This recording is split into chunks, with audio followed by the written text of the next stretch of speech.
जय श्री कृष्ण। दोस्तों राधे राधे। 7वां अध्याय। चित्रगुप्त ने उन दोनों के कर्मों की आलोचना करके दूतों से कहा कि हे बड़े भाई, कुंडल को घोर नरक में डालो और दूसरे छोटे भाई को विकुंडल को स्वर्ग ले जाओ, जहाँ उत्तम भोग है।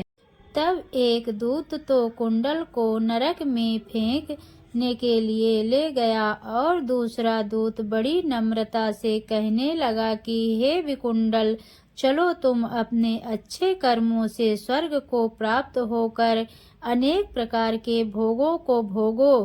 तब कुंडल बड़े विस्मय के साथ मन में संशय धारक दूत से कहने लगा कि हे यमदूत, मेरे मन में बड़ी आशंका उत्पन्न हो गई है, अतएव मैं तुमसे कुछ पूछना चाहता हूँ। कृपा करके मेरे प्रश्नों के उत्तर दो। हम दोनों भाई एक ही कुल में उत्पन्न हुए, एक जैसे ही कर्म करते रहे। दोनों भाइयों ने कभी कोई अशुभ कार्य नहीं किया, फिर एक को नरक क्यों प्राप्त हुआ? मैं अपने स्वर्ग में आने का कोई कारण नहीं देखता। तब यमदूत कहने लगा कि हे विकुंडल, माता पिता पुत्र पत्नी भाई से सब संबंध जन्म के कारण होते हैं और जन्म कर्म के भोगने के लिए ही प्राप्त होता है।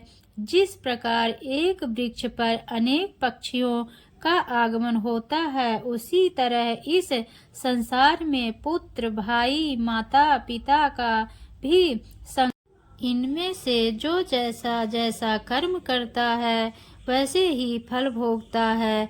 तुम्हारा भाई अपने पाप कर्मों से नरक में गया, तुम अपने पुण्य कर्म के कारण स्वर्ग में जा रहे हो।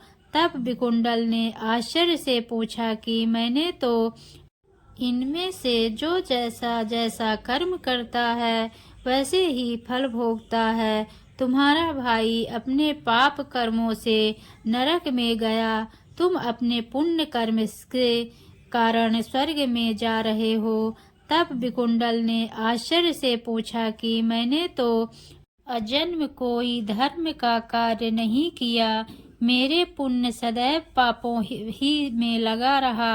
मैं अपने पुण्य के कर्म को नहीं जानता। यदि तुम के कर्म को जानते हो तो कृपा करके बतलाइए। तब देवदूत कहने लगा कि मैं सब प्राणियों को भली भांति जानता हूँ, तुम नहीं जानते। सुनो, हरिमित्र का पुत्र सुमित नाम का ब्राह्मण था, जिसका आश्रम यमुना नदी के दक्षिणोत्तर दिशा में था। उससे जंगल में ही तुम्हारी मित्रता हो गई और उसके साथ तुमने 2 बार माघ मास में श्री यमुना जी में स्नान किया था। पहली बार स्नान करने से तुम्हारे सब पाप नाश हो गए और दूसरी बार स्नान करने से तुमको स्वर्ग प्राप्त हुआ।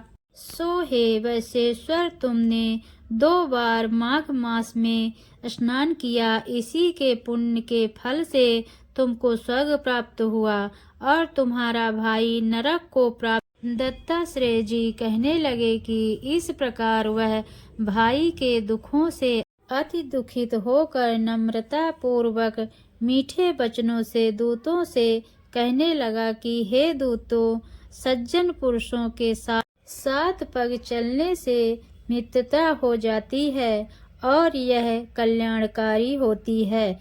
मित्र प्रेम की चिंता ना कर तुम मुझको इतना बतलाने की कृपा करो कि कौन से कर्म से मनुष्य यमलोक को प्राप्त नहीं होता, क्योंकि तुम सर्वज्ञ हो। अगले अध्याय के लिए हमारे चैनल से